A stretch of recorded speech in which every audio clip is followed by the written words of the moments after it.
पहला प्रश्न तो ये कि नेपाल में आप लोकतंत्र को हटाना चाहते हैं, यही है। तो ऐसा क्या रोड मैप है, ऐसी क्या विशेषता है राजतंत्र में जो लोकतंत्र में नहीं है? ऐसा आपको क्या लगता है, क्या ऐसा हो जाएगा? कोई पॉलिसी है, कोई रोड मैप है, कोई प्लान है? कुछ तो होगा राजतंत्र में ऐसा जो लोकतंत्र में नहीं मिल रहा, वही पूछना चाहता हूँ आपसे। धन्यवाद, आपने बहुत अच्छा प्रश्न किया है, उसके लिए मैं आपको बहुत बहुत धन्यवाद देना चाहता हूँ। और क्या है, जो राजतंत्र में हो लोकतंत्र में हो ही नहीं सकता है, क्योंकि नेपाल एक देवी देवता का जन्म स्थल है। नेपाल एक देवी देवता का तपोभूमि है, ऋषि मुनि का तपोभूमि है, जहाँ विष्णु भगवान का देश है, जहाँ शालिग्राम का देश है। हर घर में तुलसी और शालिग्राम पूजा जाता है। तो उस देश में लोकतंत्र नहीं चल सकता है। लोकतंत्र जो है बाहर से विदेशी आके उसको प्लेटफॉर्म बना रहा है, वहाँ फुटबॉल खेलने का मैदान बना रहा है। वो मैदान में कौन आ रहे हैं? क्रिश्चियन आ रहे हैं, ईसाई आ रहे हैं, या ईसाई आ रहे हैं, मुस्लिम आ रहे हैं, सारे धर्मावलंबी आ रहे हैं। उससे उसमें वहाँ नहीं चलता है, क्योंकि नेपाल एक देवभूमि है, देवी देवता ही चला सकता है। तो सवाल दूसरा इसी से जुड़ा हुआ आ गया कि ये धार्मिक देश है, आपने जैसा कहा कि हर घर में धार्मिक लोग हैं, पूजा पाठ करते हैं, तो उनको नास्तिक लोग आप कह लो या दूसरे धर्म के लोग आ रहे हैं, तो उससे मतलब उनका प्रचार हो रहा है, आप ये कहना चाह रहे हो? हाँ, बिल्कुल। तो इससे राजतंत्र का क्या लेना देना? ये तो धार्मिक देश की हिंदू देश बना लेते हो, तो राजा की क्या जरूरत है? हिंदू देश बना लीजिए और लोकतंत्र चलाते रहिए, क्या दिक्कत है? या फिर उनको रोकना ही है? आपको उनको रोकना ही है? धर्म शक्ति है। एक मिनट सर, उसको ऐसा है नेपाल में जो हिंदू जितना आज जो पीठ है, शंकराचार्य का पीठ है, महामंडलेश्वर है, मौंत है, जितने भी है देश में, विश्व में, उसका जो साम्राज्य है, जो सुपर पावर किंग है, वो नेपाली साम्राज्य राजा होता है। इसलिए उनके अंदर में कभी भी गलतियां नहीं हो सकता है, और धर्म परिवर्तन नहीं हो सकता है, गौ हत्या नहीं हो सकता है, अराजकता नहीं फैला सकता है, जहाँ उद्योग है उसको बंद नहीं हो सकता है, और वहाँ में शांति का माहौल हो सकता है। और जहाँ में विदेशी हस्तक्षेप है, वो विदेश का हस्तक्षेप नहीं होता है, एक्सेप्ट भारत। क्योंकि भारत के साथ हमारा ये रिश्ता है, भारत हस्तक्षेप कर सकता है। क्यों कर सकता है? क्योंकि रोटी बेटी ससुर दामाद का रिश्ता। तो संविधान कई बार, नेपाल का संविधान जहाँ तक मुझे पता है बदला गया है, तो ये तो सिर्फ संविधान बदल के भी हो सकती है। ये सारी चीजें जैसे गाय रक्षा है, बहुत सारी चीजें कानून बना के की जा सकती हैं। राजा ही क्यों चाहिए? मतलब नहीं, संविधान ये लोग बदलने से क्या है, वहाँ में देखिए नेपाल उनका ईगो है सबका। अच्छा। माओवादी बोलता मैं ही बड़ा हूँ, केपी ओली बोलता मैं ही बड़ा हूँ। अब देखिए एक इतिहास देखिए, 6 महीने तुम 6 महीने ये बांटा जाता है कुर्सी। आप लोग का इतिहास गवाह है, मेरा गवाह नहीं है, मैं गवाह नहीं हूँ, मैं बोल रहा हूँ, मैं एक आप लोग को बता रहा हूँ, इतिहास को दर्शा रहा हूँ कि 6 महीना तुम 6 महीना में, 3 साल तुम 2 साल में, इस तरीका का ये लोग बांटा जाता है, भाग बंटा किया जाता है। तो लोकतंत्र में कहाँ लिखा है भाग बंटा करने का? नंबर 1 मेरा प्रश्न। नंबर 2 प्रश्न ये है, लोकतंत्र जो है, लोकतंत्र का मतलब है जनता का पावर, जनता का साथ होना चाहिए।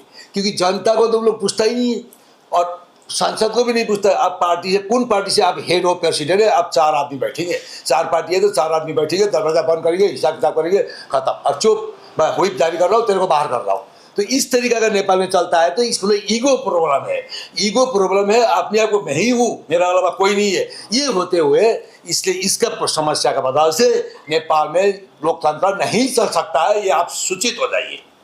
एक और सवाल पूछ सकता हूँ? बिल्कुल।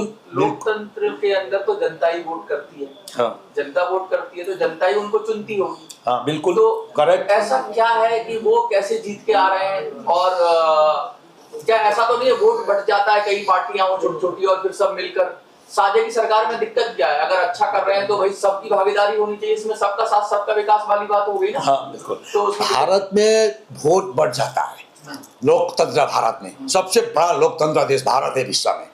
लेकिन नेपाल में क्या होता है, वोट नहीं बढ़ता है, बंदूक यहाँ लगाया जाता है, बंदूक लगाया जाता है, और उसको बोला जाता है वोट नहीं डालेगा तेरे को हत्या किया जाता है। तो वो हत्या में जाएगा ना वोट डालेगा, तो बाध्य के लिए तो मुझे वोट देना पड़ेगा, दे दो भाई मेरा एक वोट देकर मैं बात करता हूं। मतलब वोट की लूट हो जाती है। बिल्कुल हत्या होती है, अगर वोट नहीं डालोगे तो हत्या आपत्ति है। तो ये बंदूक के तौर पर कितने % है ये लोग जो कर रहे हैं? ये माओवादी है, केपी ओली है, देवबा है, कांग्रेस भी है, पीछे से बोलता है हम कांग्रेसी है, हम नॉर्मल है, भीतर से ये है। वो लोग सब लोकतंत्र में जितना अभी बना हुआ है नाई के, वो लोग सब अगर राजतंत्र होगा तो कैसे ये सब बंद हो जाएगा? ये राज- वोटिंग बंद हो जाएगी क्या? नहीं, ये बिल्कुल बंद है। यहाँ में तो नेपाल में 4 नेता 5 नेता को आप बंद कर दीजिए, सब खत्म। अच्छा, प्रचंड को बंद करिए, सारे खत्म। बाबूराम को बंद करिए, सारे खत्म। देवा को बंद करिए, कांग्रेस सारे खत्म। उसका केपी ओली को बंद करिए, सारे खत्म। यहाँ तो नेता है नहीं। आपको अपने वोट पे भरोसा नहीं है, राजा पे भरोसा, ये कहना चाहते हो? वोट देने के मतलब वोट तो दिया ही नहीं जा रहा वैसे। नहीं, वो तो दिखाया ना इतिहास ने। भरोसा का बात अभी मेरा प्रश्न नहीं है। हाँ। मेरा प्रश्न यह है कि ये दिखाया गया है इतिहास, दर्शाया गया है इतिहास। इतिहास में जो हो रहा था वो आज का 200 साल पीछे का। देखिए 1768 में इंडिया आज़ादी हुआ, 1768 में इंडिया आज़ादी हुआ, हिंदू किंगडम। आप देख लीजिए, जब आज़ादी हुआ, भारत तो 1947 में हुआ, 1768 में नेपाल हुआ एज ए किंगडम डायनेस्टी के साथ। उसके बाद में आज 2008 में लोकतंत्र आया। तो लोकतंत्र आए 15 साल में 45 प्रधानमंत्री बना। और कौन बना? हाँ, ये स्थिरता तो नहीं है ऐसा नेपाल नहीं, में। और कौन बना? 6 आदमी का अंडर, 7 आदमी नहीं बना, 6 आदमी 45 साल तक राज करते रहा और पढ़ा लिखा में 0। आप बोले व्हाट इज योर नेम, बोले हम तो अभी चाय आप पीने जा कहना रहे हैं। चाहते हो कि लोकतंत्र का सिस्टम जो पूरी दुनिया में चल रहा है नेपाल में फेल हो गया, नेपाल के लिए नहीं है, वो पूरी दुनिया में चले नेपाल में नहीं चल सकता। एकदम correct, yes, very correct. I accepted, I accept you. नहीं चल सकता नेपाल में, क्योंकि देवी देवता का जन्म स्थल है। सब दुर्गा देवी बोलता है मैं सबसे पावरफुल हूँ, हनुमान बोलता है सबसे मैं पावरफुल हूँ। लड़ाई हो जाएगी, और लड़ाई हो जाएगी। इसलिए सबको मिला के हाँ, देवी देवता में देखिए सब भगवान बोलता है मैं पावरफुल हूँ, मैं पावरफुल, मेरा पूजा करो, मेरा। हाँ, वही वहाँ हो रहा है, इससे वहाँ नहीं चलेगा, नहीं चलेगा। ये है एकदम क्लियर, सूचित हो जाएगी। नहीं, देखिए आप बताइए। 1947 से पहले 1942 में यहाँ गांधी ने आंदोलन किया जी। है, तो अंग्रेजों को जब ये लगा कि अब आम आदमी जो है गांधी के कहने पर लाठी खाने लगा, ठीक है, तो आपके वहाँ जो है आदमी तो वही है और आदमी की सबकी जो है जरूरतें भी वही हैं। तो नेपाल में कोई ऐसा आदमी पैदा नहीं है कि जो वहाँ की पब्लिक को में इस तरह का जोश भर सके कि भाई ठीक है, ये जो पॉलिटिकल सिस्टम है, इस पॉलिटिकल सिस्टम को हमने बदलना है। तो पॉलिटिकल सिस्टम को बदलने के लिए कोई ऐसा पॉलिटिकल पर्सनैलिटी नहीं है कि भाई जो आए और लोगों को अपने साथ एकजुट करके गांधी की तरह हैं और जो वर्तमान शासक उन शासकों से उनकी लाठियां खाए, उनकी गोलियां खाए और फिर अपने में से कोई एक अच्छा पॉलिटिकल पर्सनैलिटी जो है उसको वहाँ पर बैठाए। ऐसा है साहब। मैं आपसे एक कहना एक चीज मैं बताऊँ। हाँ बताइए। क्वेश्चंस चल रहे हैं यहाँ ना। हाँ, यहाँ स्टेट से हम सवाल पूछ लेंगे, पहले अपनी बात पूछ। नमस्कार, मैं संपूर्ण हमारे जितना भी आए पत्रकार भाई हो, बंधु है, उपस्थित हुए हैं, सबको नमस्कार और हार्दिक शुभकामना देना चाहता हूँ। आज हमारे देश में, नेपाल में जो परिस्थिति हुआ है और जो परिस्थिति चल रहा है, ये पिछला विगत 2008 से लेके आज 2025 चल रहा है। इस बीच में इस तरीके का परिस्थिति उत्पादन कर दिया गया है जो बहुत बड़ा निंदनीय है और देश के जनता को न्याय नहीं है और देश के युवा को प्रचलित होने का, पाव रखने का जगह नहीं है, जिसके चलते आज 19 लाख युवा देश से बाहर जाना पड़ रहा है। ये किसका चलते हुआ? ये माओइस्ट आतंकवाद सरकार के चलते हुआ। इसी तरीक़ा से आज अंतर्राष्ट्रीय यूएसए को सबसे बड़ा एक पावर शक्ति माना जाता है, जिसका राष्ट्रपति डोनाल्ड ट्रंप जी है। उन्होंने स्वयं कहा है, आप लोग अवगत होगा, हो रहा होगा और देखे भी होंगे आप लोग और अवगत जानते भी होंगे इस बारे में कि नेपाल का नेता जो है ठग है और नेपाल में पार्टी नहीं है, कंपनी है। ये सबसे बड़ा मुद्दा और देश के लिए सबसे बड़ा इशू बन के उभर रहा है, उसको भी एक मद्देनजर। और दूसरा मद्देनजर आज चर्चा पे देखिए, करप्शन में हाईएस्ट करप्शन आज 100 रुपये, 100 रुपया आता है तो 95 रुपया का भ्रष्टाचार होती है। 5 रुपया जो बचता है वो एक विशेष प्रशासन में रहता है, समग्र सबको मिला के प्रशासन में रहता है। इसका मतलब कितनी बड़ी एक आरोप इनके प्रति है। और 3 नंबर में आई आज एक एमसीसी नेपाल में लाद दिया गया है, वो केवल मात्र एक विकल्प था, नेपाल को ईसाई धर्म से लादने की। कम्युनिस्ट इसका समर्थन कर रहा है, माओइस्ट आतंकवाद इसका समर्थन कर रहा है, मधेसी फोरम इसका समर्थन, कांग्रेस सबसे बड़ा सेक्रेट साइलेंट किलर है कांग्रेस। वो साइलेंट किलर के तरह वो पीछे से समर्थन करता है, आगे बोलता है मैं हमें हिंदू को समर्थन करते हैं। इसका मतलब कुल मिला के हिंदू के ऊपर षड्यंत्र, हिंदू के ऊपर भ्रष्टाचार और हिंदू को ही बर्बादी और हिंदू के धर्म परिवर्तन कराने में ये लोग सब सक्षम है। और एक मुद्दा सामने में आ रहा है, आप देखिए नेपाल में एक गांव है मुक्तिनाथ के पास, दामोदर कुंड के पास, एक 11 गांव 3 करोड़ में बेच दिया, वो चाइना को हस्तांतरण कर दिया और जनता हुआ के चाइना की तरफ चला गया। इनको थोड़ा भी ये नहीं है और बोलता है हम देश में विकास के लिए आए, देश में युवा के लिए आए, प्रचलित के लिए आए, देश में हम जीडीपी अर्थ के लिए आए, ये कुछ किसी के लिए। इनके पास 4 तंत्र है, एक तंत्र लूट तंत्र, दूसरा तंत्र हत्या तंत्र, तीसरा बलात्कार तंत्र और चौथा देश को खत्म करने का तंत्र। और नेपाल को नाम, और सबसे बड़ी मुद्दा है नेपाल एक सांस्कृतिक नाम है, उसको मिटाकर यूरोपियन डिजाइन नाम ऑलरेडी तय करके लोग लाया गया है और उसका तय करने वाला रवि लामछाने है। सबसे बड़ा आतंकवाद, सबसे बड़ा बुदाबाज, सबसे बड़ा ठग अंतर्राष्ट्रीय। अमेरिका को ठग के यहाँ आ सकता है तो नेपाल को बेचने में तो उसको 2 मिनट नहीं लगेगा। और जहाँ आज एक न्यायालय है, सर्वोच्च न्यायालय का, उसमें सुनाई हो रहा है, उसको धमकी दे रहा है कि तुम अगर मेरा पक्ष में नहीं करा तेरा हत्या किया जाएगा। यही रवि लामछाने का अगुवाई में ये सब हो रहा है राष्ट्रीय परिषद में। इसलिए इसका चलते आज पुनः जनता तरस रही है नेपाल को हिंदू राष्ट्र घोषित करे, 1 नंबर। 2 नंबर राष्ट्र तक का अगुवाई में राष्ट्र तक पुनः स्थापना हो देश में। और तीसरा हिंदू राष्ट्र के जरिए शांति का माहौल बने और जितना यहाँ में बाकी धर्मावलंबी कहाँ से आया पता नहीं, आतंकवाद कहाँ से आया पता नहीं, और इनके छानबीन हो। इस मुद्दा में हम बात करने जा रहे हैं और इस मुद्दा को हम अंतर्राष्ट्रीय लेवल में हम ले चुके हैं, ऑलरेडी ले चुके हैं हमने यूएनओ में। अभी इसका भी चर्चा होगी, आज नहीं काल होगी। इसमें हम आप लोग का सहयोग और आप लोग का समर्थन और आप लोग का अपेक्षा मैं करता हूं कि आगे आइए, हमें पुनः हिंदू राष्ट्र करने में अभी जनता सड़क में है। और जब हिंदू राष्ट्र होगा 1 करोड़ युवा वहाँ में नौकरी लगाने का 45 डेज का हमारा टारगेट है। 45 दिन में हम 1 करोड़ का युवा करेंगे। भानसार जो अभी 450% जन भानसार लेके जनता को बर्बाद कर रहे हैं उनको जीरो करेंगे। और उसका बाद देश में जीडीपी नहीं होगा तो हम कुछ नहीं कर सकते। जीडीपी की का भी हमारा बहुत बड़ा सोर्सेस है, उसको भी हम आगे बढ़ाएंगे। इसका और एजुकेशन, टेक्नोलॉजी, इंफॉर्मेशन, कम्युनिकेशन और स्किल, ये बहुत बड़ा मुद्दा है। इसको हम इम्प्लीमेंट करते ही देश में सब कुछ हमारा लेवल में आ जाएगा और विकास का रफ्तार पकड़ेगा और युवा को बाहर जाने की जरूरत नहीं पड़ेगा और देश में अर्थ का भी समस्या नहीं रहेगा। और एजुकेशन में आगे टेक्नोलॉजी अपग्रेड होगा तो इसमें हम काम करने की ज़रूरत है। इसलिए आप लोग का समझ आया हूँ, आप लोग से निवेदन करता हूँ कि इसको आगे तक पहुँचाइए और आगे हम लोग काम करने की ज़रूरत है। देश में तरक्की का ज़रूरत है और अपने आप निर्भर, आत्मनिर्भर बोलता है उसको, इंडिपेंडेंट। जब आप लोग इंडिपेंडेंट हो गया, पिताजी से बाहर आए तो खुद सेल्फ इंडिपेंडेंट हो गया।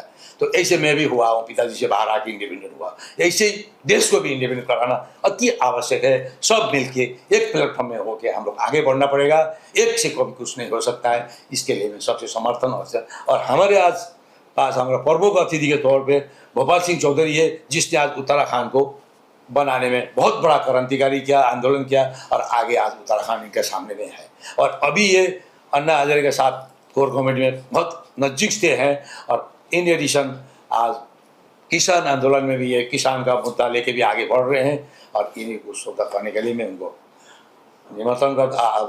इनको निवेदन करता हूँ, आगे बोलिए। आप हमको नेपाल को पुनः हिंदू राष्ट्र करने में कैसा आप मदद कर सकते हैं, कैसा हमको उत्तराखंड से सपोर्ट हो सकते हैं, इसको भी हमारा थोड़ा जानना आवश्यकता था। आप सभी पत्रकार साथियों का माइक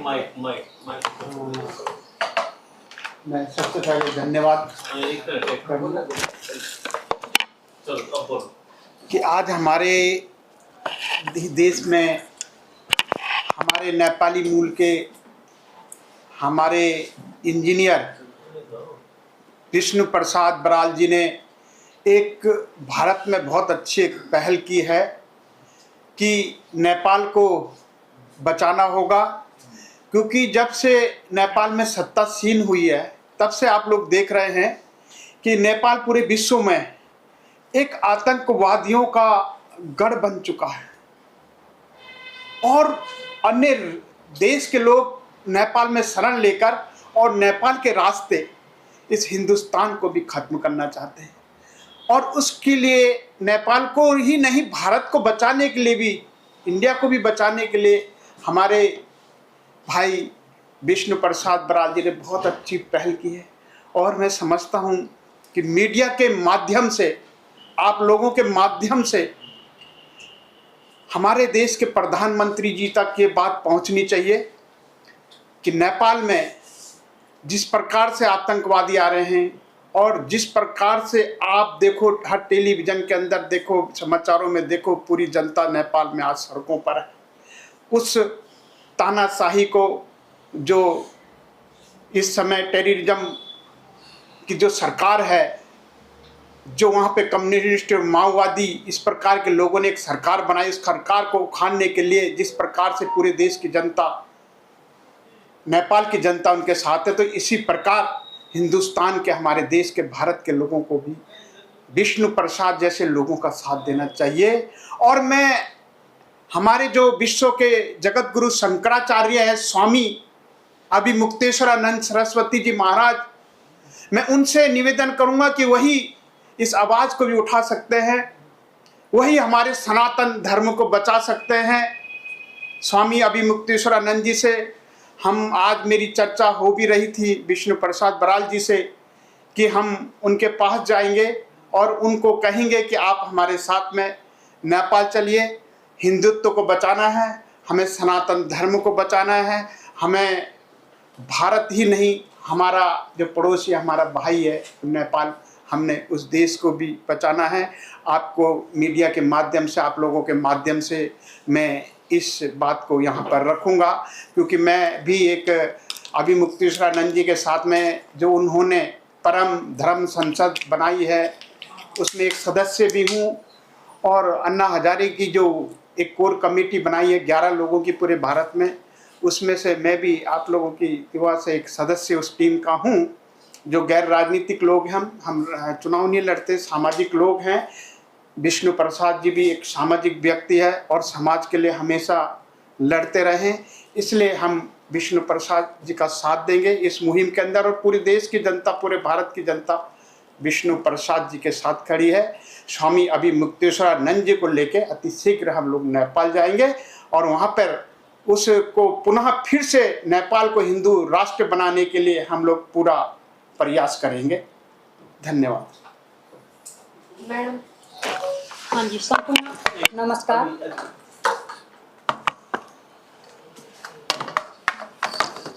क्योंकि आप एक अभिनेत्री हैं तो हमारी ये आपसे अनुरोध है कि नेपाल लैंग्वेज में ही अपनी एक गीत से शुरू करें। आप लोग को समझ में तो नहीं आएगा पर मैं गा दूंगी, ठीक है, धन्यवाद। संपूर्ण मीडिया पत्रकार जो भी हैं यहाँ पे हमारे इस स्टेज में, संपूर्ण को नमस्कार। सर्वप्रथम तो डॉक्टर इंजीनियर विष्णु प्रसाद बराल जी, अंतर्राष्ट्रीय हमारा हिंदू नेतृत्व अध्यक्ष जी, वहाँ को हृदय से नमन। मैं क्या कहना चाहती हूँ आप लोग को, सर्वप्रथम तो जैसे हमारे नेपाल में अभी बहुत दिन हो गया, 4 दिन हो गया, मतलब जो हमारे नारा जुलूस चल रहा है, रोड में, सड़क में बैठे हैं लोग, जनता पूरा सारे रोड में है, वो चल रहा है। गणतंत्रवादी जो है, आतंकवादी बोलो वहाँ सर जी ने, आतंकवादी नहीं है पर वो गणतंत्र बोलते हैं उसको नेपाली में, वो लोग ने बहुत ख़त्म कर लिया है नेपाल में। ऐसा लोग कोई भी नहीं है कि नेपाल में, नेपाल देश को बचाएं, नेपाल देश को अच्छा से रख के सजाएं, जनता को सुख दें। जैसे हमारे नेपाल में अभी 3 करोड़ नेपाली हैं, उसमें से भी 1 करोड़ नेपाली नहीं है नेपाल में। विदेश में है, भारत में है, भारत की कौन सी जगह में नहीं है नेपाली, सारे जगह में नेपाली पढ़े। कोई बुजुर्ग लोग डेथ हो जाएंगे तो 3 दिन 4 दिन तक घर में लाश रखना पड़ता है, उसका बेटा घर में पहुंचे तब उसको दाह मट्टी संस्कार कर पाते हैं। ये हालत हो रखा है अभी। तो वो तो अलग बात है, किसी को रोजी रोटी नहीं है नेपाल में। सारे लोग लेके पड़े, 12 पास हो जाएगा तो विदेश जाएगा क्या, इंडिया घुसेगा, कुछ भी नहीं है रोजी रोटी। कल कारखाना जितना था 10-12 था पहले, जब राजा के पाला में था, वो सारा बंद हो गया। शुगर फैक्ट्री था, साबुन फैक्ट्री था, ऐसे चप्पल के फैक्ट्री था, सारा चीज़ें बंद हो गया। अभी कहीं से रोजी रोटी आने वाला रास्ता भी नहीं है।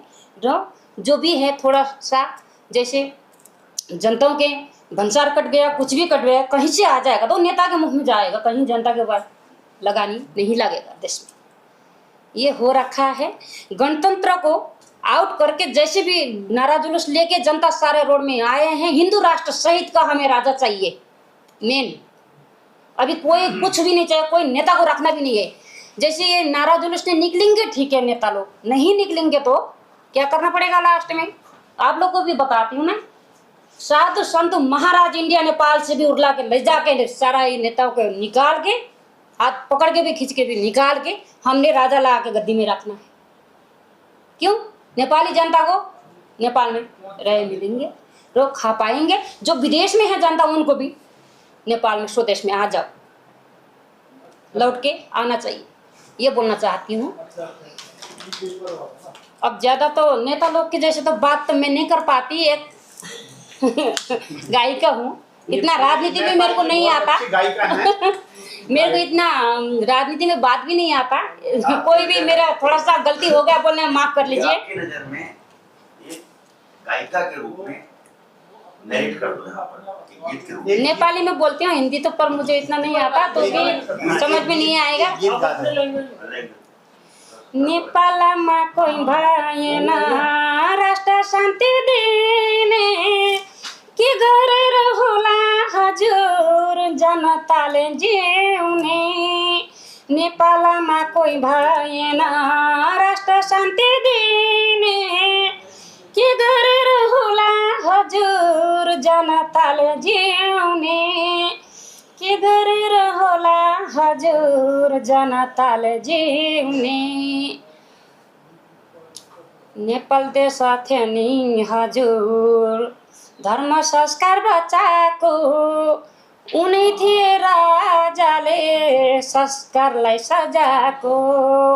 नेपाल देश थियो नि हजुर धर्म संस्कार बचाएको, उनी थिए साँच्चै हजुर राजाले सजाएको।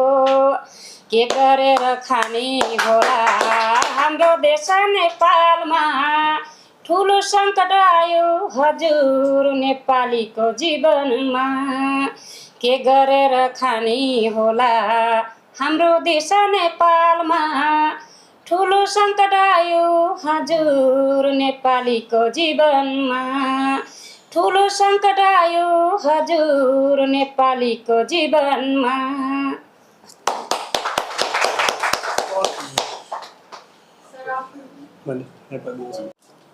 सबैमा नमस्कार। आज नेपालबाट घुम्नका लागि यहाँ दिल्ली आउँदा पनि एउटा यस्तो अनौठो अनुभव मलाई लाग्यो, खुसी लाग्यो। हिन्दू राष्ट्रको बारेमा इन्डिया यहाँ भारतमा बसेर पनि नेपालका बारेमा त यहाँका पत्रकार लगायत, यहाँका बुद्धिजीवी लगायत, यहाँका सम्पूर्ण दाजुभाइ दिदीबहिनी, बुवा आमा इष्टमित्र सबैले नेपालप्रति माया देखाएको देख्दा ज्यादै खुसी लागेको छ। यसको नेतृत्व मेरै भाइ विष्णु प्रसाद बरालले गरेको देख्दा अझै खुसी छु। किन भन्दा भाइको नेतृत्वमा हिन्दू राष्ट्रको पुनर्स्थापना नेपालमा जसरी पनि हुनुपर्छ, राजतन्त्र जसरी पनि लाग्नुपर्छ। नेपाली जनताले साह्रै दुःख पाए, नेपाली जनताले नेपाली नेताका कारणले दुःख पाए। तर त्यो दुःखको हरण हिन्दू राष्ट्र र राजतन्त्रको स्थापनाबाट मात्रै मुक्ति हुन्छ भन्ने उद्देश्यले भाइले जुन त्याग र तपस्या गरिरहनु भएको छ, यसका लागि मैले भाइलाई धेरै धेरै धेरै धन्यवाद दिन चाहन्छु। र तपाईहरू पत्रकार मित्रहरूलाई पनि मैले यहाँबाट तपाईहरूको साथ र समर्थन नेपालमा नेपालको यहाँ नेपालबाट चलेको नभइकन नेपाल भारतबाट सञ्चालित छ, यो कुरा पनि प्रष्ट छ। नेपालको चाबी भारतमा छ, भारतले चाबी जता घुमाउँछ नेपालको चाबी त्यहीँ हुन्छ। यसको कारण यो कारणले गर्दाखेरि यहाँहरूको पनि नेपालमा हिन्दू राष्ट्र ल्याउनु, राजतन्त्र ल्याउनु अथवा अन्य विकासका कामहरू ल्याउनु, सरसहयोग गर्नु, नेपाललाई सञ्चालित गर्नमा कसरी के गर्दाखेरि नेपाललाई सञ्चालित हुन्छ, यहाँका पत्रकार, यहाँका राजनीतिज्ञ, यहाँका बौद्धिक व्यक्तित्वहरू, यहाँहरूको पुरा समर्थन भयो भने नेपाल पनि भारत सँगसँगै जान सक्ने अवस्था थियो। तर केही नेताका कारणहरूले गर्दा आज हामी जस्ता नेपालीहरू जस्तै हाम्रै छोरा छोरी विद्वान 12+ पढिसकेका केटाकेटी छोराछोरी अहिले विदेशिनु पर्नको कारण नेपाली नेताका गल्तीका कारणले गर्दाखेरि विदेशिनु परिरहेको छ।